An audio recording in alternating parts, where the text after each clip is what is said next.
I used to have so much anxiety over the challenges that we'd have and it feeling like the beginning of the end. It felt like it was like, okay, we just gotta, there's a storm, let's just keep weathering the storm and see what happens. Nah. It's a much better way to exist when you don't think like that.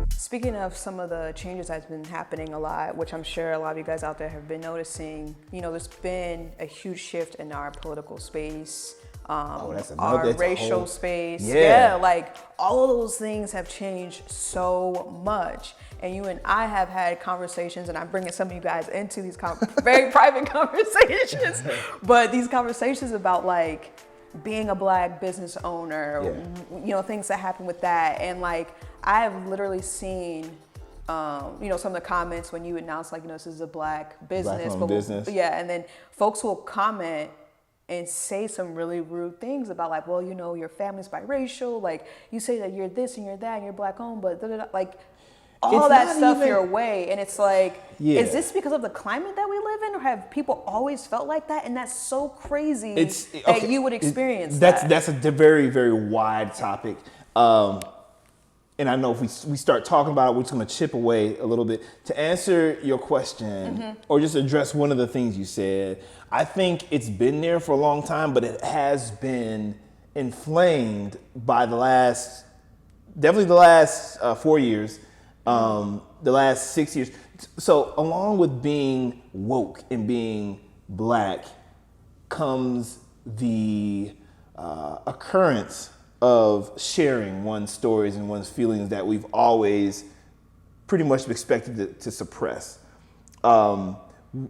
It's been expected that we just kind of carry the load and not express our reality. You can say it for many reasons, but leave it at that. And a part of that, when you start allowing people, Black people, to express our pain and express what we've been through, a part of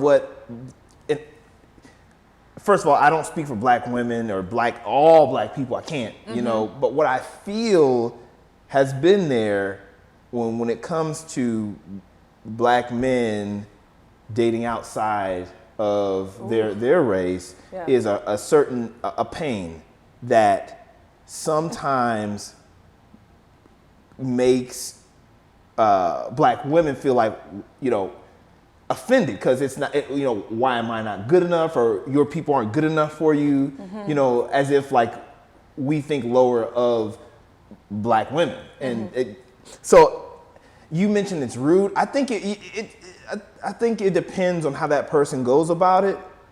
I just think it lacks a complete thought process. I think it lacks. I understand that. I think it lacks a complete thought process. Because if you think about it, and just to be specific, for everybody, it's been a couple times where I posted and used hashtag Black-owned business or whatever, and always a Black person, definitely white people don't even know about these things, but like definitely a Black person would say, they start questioning, so how much percentage is Black-owned? Or is this really a Black-owned business? That's so crazy that's a topic of discussion. Yes, and the reason why I say that's very ironic. That's very ironic that even comes out of someone's mouth.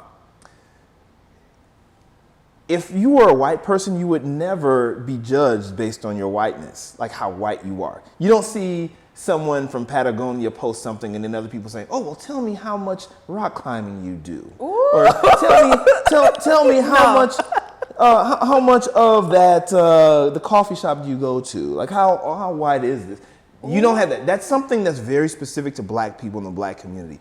So literally the fact that you as a Black person took your time to come on my post and say that affirms how Black owned this is. And this is really loaded for me because guess what? I'm usually the darkest person in the Tri-County area. So like I grew up really. There are other dark brothers and sisters out there. Right. I understand. But I'm usually one of the darkest. Yes. I grew up, and this shaped who I am. I grew up a bit in the hood, being around other black people a whole lot, and then being around white people a whole lot. And back in the day, being around black folks will remind you how dark you are all the time. I wasn't in style. It wasn't cool.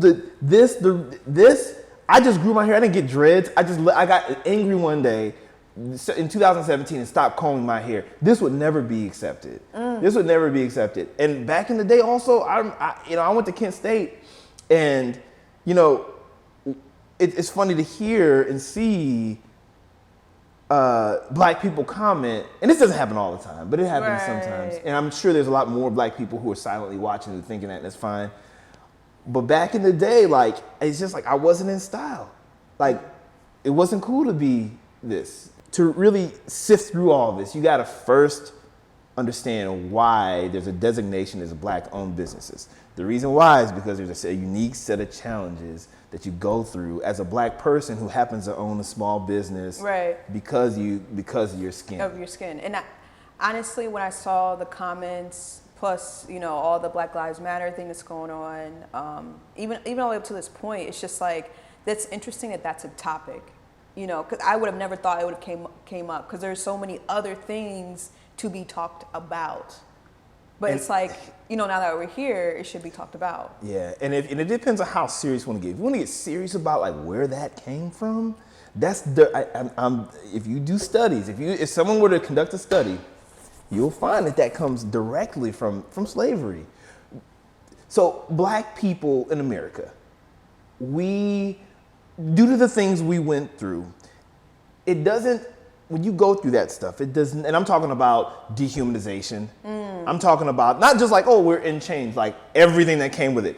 Us being, our culture being taken away, names being taken away, having to watch our mothers being raped and our families being broken apart. That puts you in survival mode.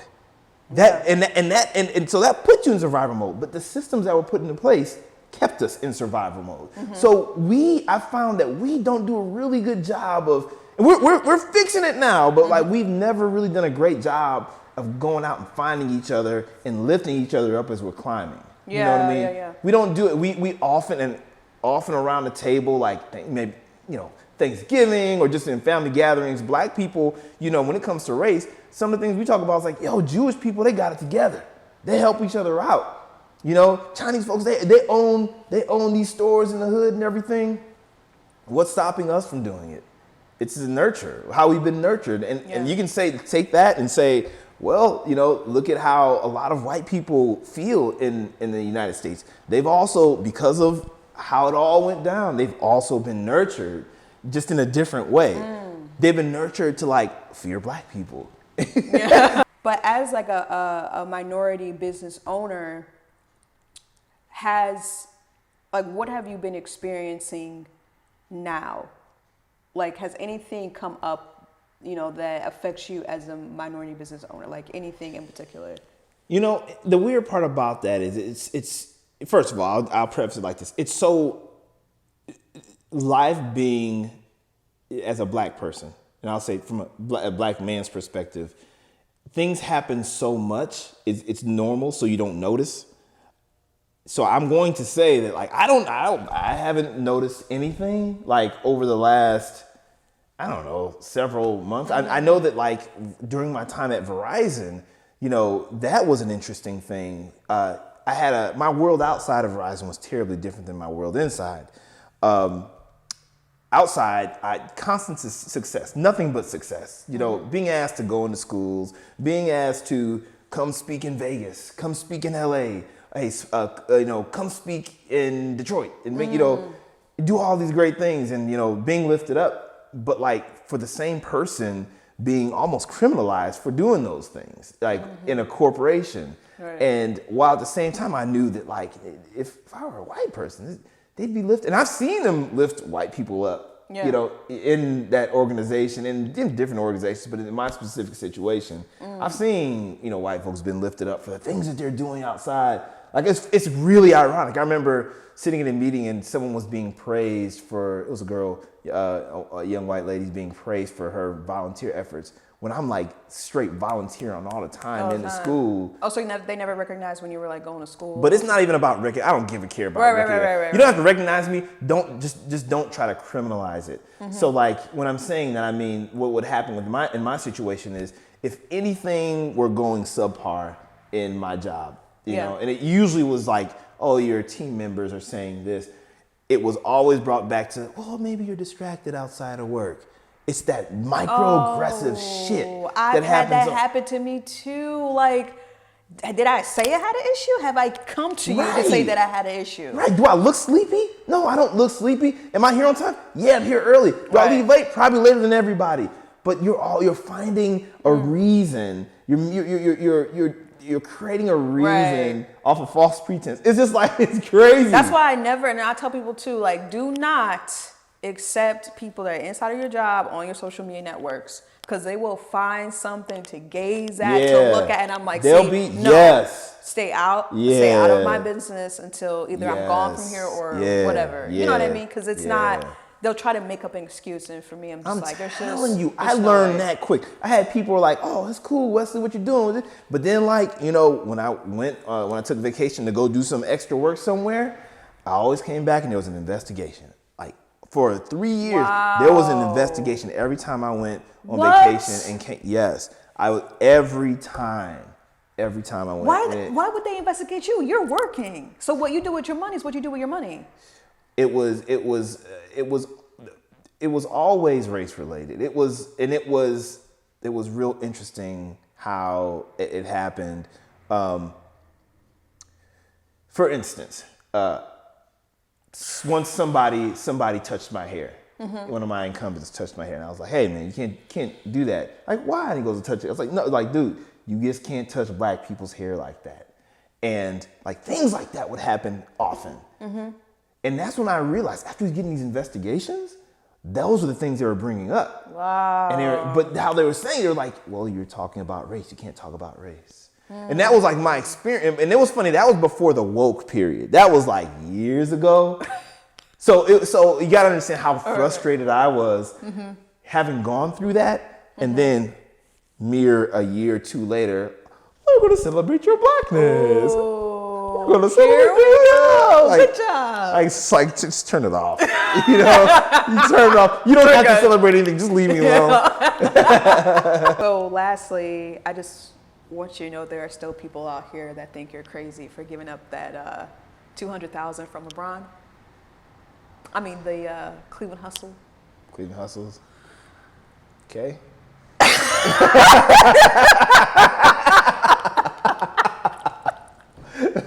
They're like, he's ridiculous. That's he's a fool. Here's the thing. Like, I understand why someone would feel that way, and I agree. I bet you if they re-aired it, there'd be a whole new rash of people who would be like, how dare he? Because there's some pissed off folks who were mad. They felt that I just took up a space and just threw it away. You know? I get it.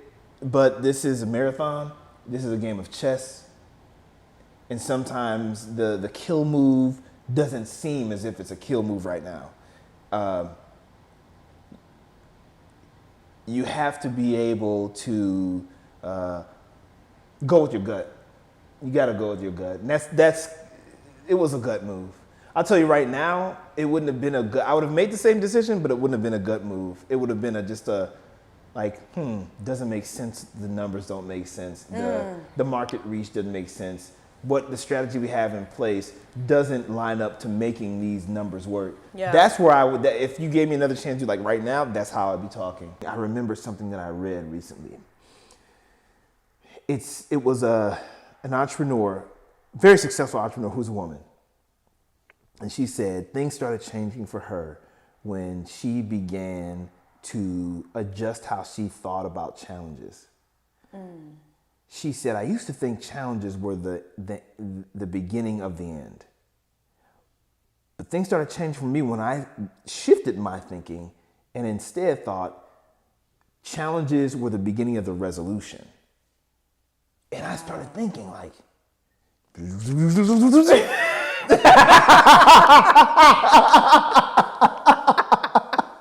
like, oh, yeah. You know what I mean? It's like a cartoon. I was just like, whoa. And since that day, a week or two ago, ever since I started thinking that way, like I say to you often, everything's an experiment. Yeah. Because you literally, how you shape experiments it's not to knock it out of the park. It's to fail. So you'll eventually get to that thing that works. And now I look back at oh my goodness. I look back at our online consumer experience when they get it and unbox it, and it's like, yes, we got it. But we just started. And it was literally a few weeks ago when I was having this issue. So like, I'm really committed, and I have submitted myself to that idea of changing how you look at challenges. It's a big deal. Because I used to have so much anxiety over the challenges that we'd have and it feeling like the beginning of the end. It felt like it was like, okay, we just gotta, there's a storm, let's just keep weathering the storm and see what happens. Nah. It's a much better way to exist when you don't think like that. Yeah.